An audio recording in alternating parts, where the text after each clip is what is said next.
Welcome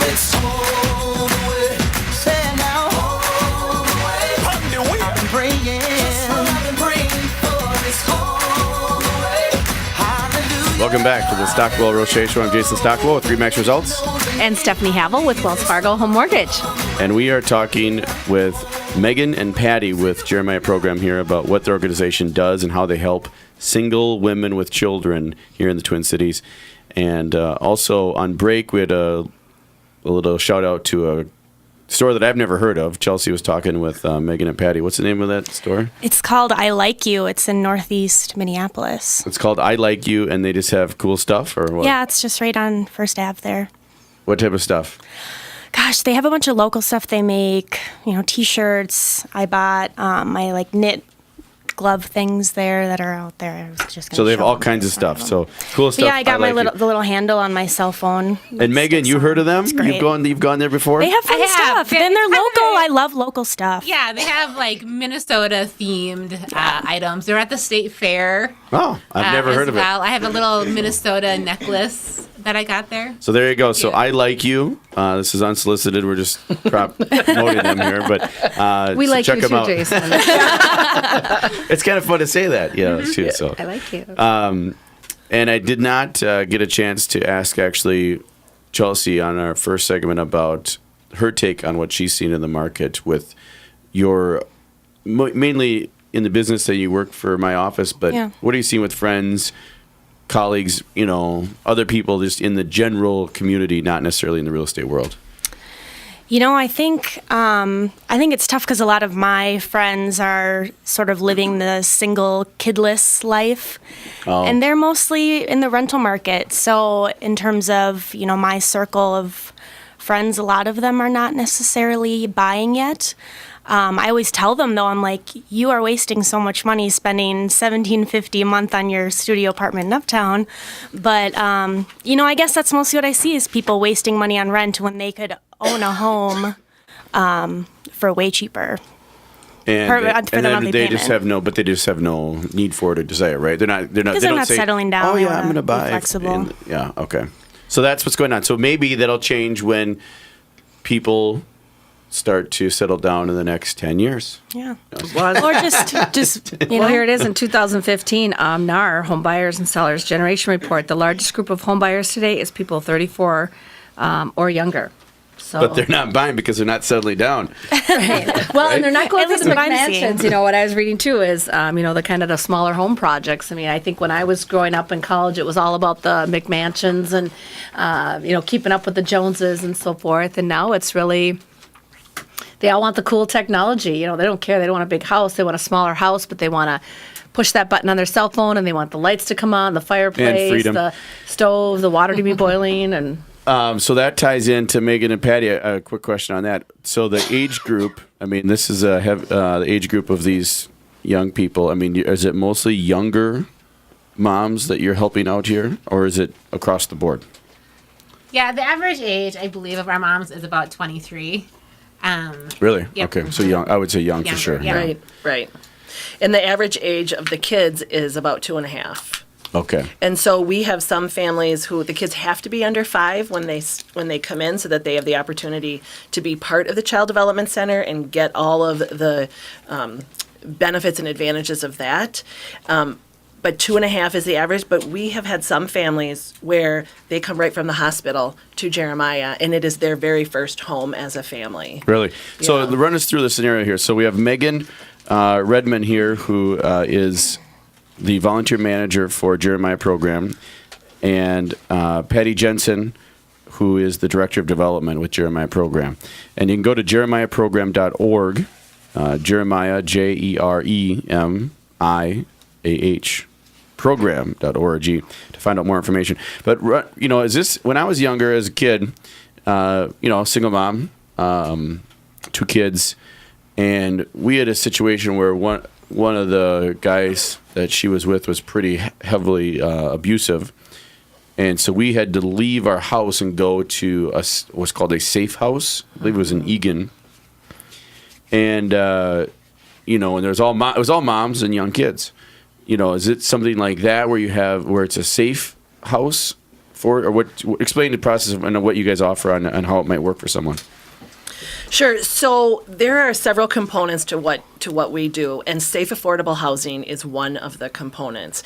So the moms have to be enrolled in college to come into our program. But then what we provide is safe, affordable housing, early childhood development, and then life skills and empowerment classes. So the safe, affordable housing, it's usually the housing that gets the families to Jeremiah, because so many of them have lived in chaotic, unstable housing, as so many families in poverty do. So, and we take that safe piece very, very seriously. The vast majority of our families have either been victims of or witnessed domestic violence. Oh, wow. And so the safe piece is really, really critical. And so And that means, if I remember right, is no one knew that we were there, and the mail and all that kind of went. Like, I don't know the details. Yeah, it's not exactly, we don't have some of the restrictions around that. We do have some male visitor policies. There are no overnight male guests. That the male guests need to be approved, 1 day a week need to be approved. And then we have some community time on the first floor where there are no apartments, where guests can come. But any male in the building has to be approved, right, by the coaches? Yeah, to go upstairs into the apartments. Somebody can come and use the community space on the first floor. They just can't go upstairs without a pass. And when you say safe, that means, what I meant too was mail, as in like snail mail coming to you, like, so that someone can track down your address.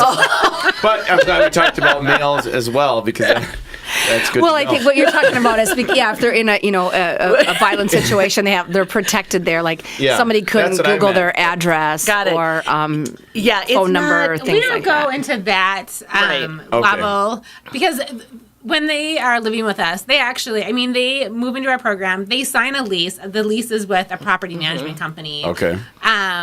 They have, like the mailman comes to our campuses and delivers the mail. We don't.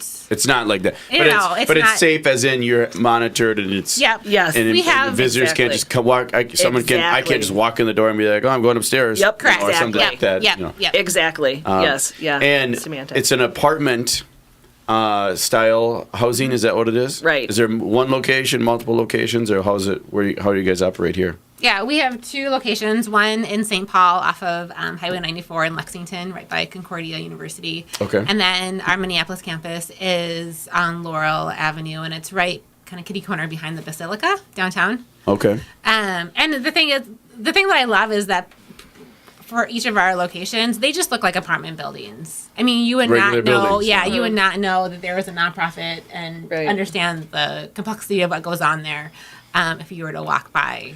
How do people hear about it? How do the women that you're helping and the kids, well, the women hear about it, I'm sure, first, but how do you get it out to the message out to The public. Yeah, so a lot of our moms are already working with some sort of either government or social service agency, and so they would hear about it through that. We also really have strong partnerships with the parenting centers at the colleges, because that is the basic criteria to be enrolled in college. So that is another way. Churches, synagogues, word of mouth. An alum has had a good experience, and so she is sharing that with somebody else. So let's paint the picture, folks. So maybe you can paint the picture. I'm imagining a young woman in her early 20s who has a baby, no father there, or abusive father, or unsupportive father. Right. Did not, maybe was in college or started college or just never got a chance to start college. So therefore is out working, trying to make something happen, or on assistance and working. Trying to pay rent, and rent rates are sky high right now, as we know everywhere. Did you read the speech that I brought? No, I didn't. but so then you guys say, hey, we'll help you, your housing and your child, while you go and get that education to get that to get out of. I love it. I think it's a phenomenal program. I mean, just the sound, and I see that there's got to be a massive need for that type of situation or that type of scenario. I mean, are you guys full all the time, or waiting, or? Well, we are full now. We're full on both campuses now, and it is an amazing model, but it is a lot of work on the part of the moms. And the moms have to really. So we have an admissions process, and part of that admissions process is going through a 16-week empowerment class. So many of these moms are coming in feeling like, why would anybody help me? Why do I deserve this? I can't do this.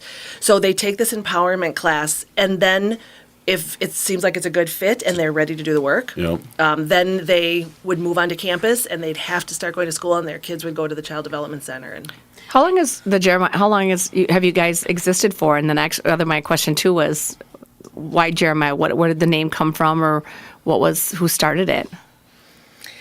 So we were started in 1998, and Father Michael O'Connell, who was the pastor at the Basilica at the time, is our visionary founder. And what happened is that Sharon Sales Belton, who's the former mayor of Minneapolis, was on the city council, and she went to Father Michael and some other civic, educational, and religious leaders, it's Jewish, Presbyterian, Catholic, and said, what can we do about the problem of single mothers living in poverty? And so he did a lot of work with, not just religious leaders, and realized it is a college education that is going to help these moms sustain a life of economic independence. And then they had to figure out what are the barriers. And the barriers were safe, affordable housing, quality early childhood development so that their kids start kindergarten ready, and then also the life skills and empowerment. And so, and then the St. Paul campus opened in 2007. And so what's happened is that we have become a model and the two-generation approach to eradication of poverty. And so we actually have campuses opening up in Austin, Texas, Fargo-Moorhead. We have a pilot project in Boston. This is the flagship campus, and actually everything that we do here and all the dollars raised here in Minneapolis stay here in Minneapolis and St. Paul. Wow, that's awesome. That's awesome. So it started with the concept, just finding out what the need was. Exactly. And it started, what were the barriers to education? Yep, And that's where you guys start and provide. And it's not just here's money or so. I mean, it's actually a program with with specific criteria, which we can get into in the next segment. Yep. But Steps. so thanks for listening to the Stockwell Roche Show. We'll be back soon with Megan, Patty. I'm Jason with Remax Results. Stephanie Havel with Wells Fargo Home Mortgage. And Chelsea. We'll be back soon. And Chelsea.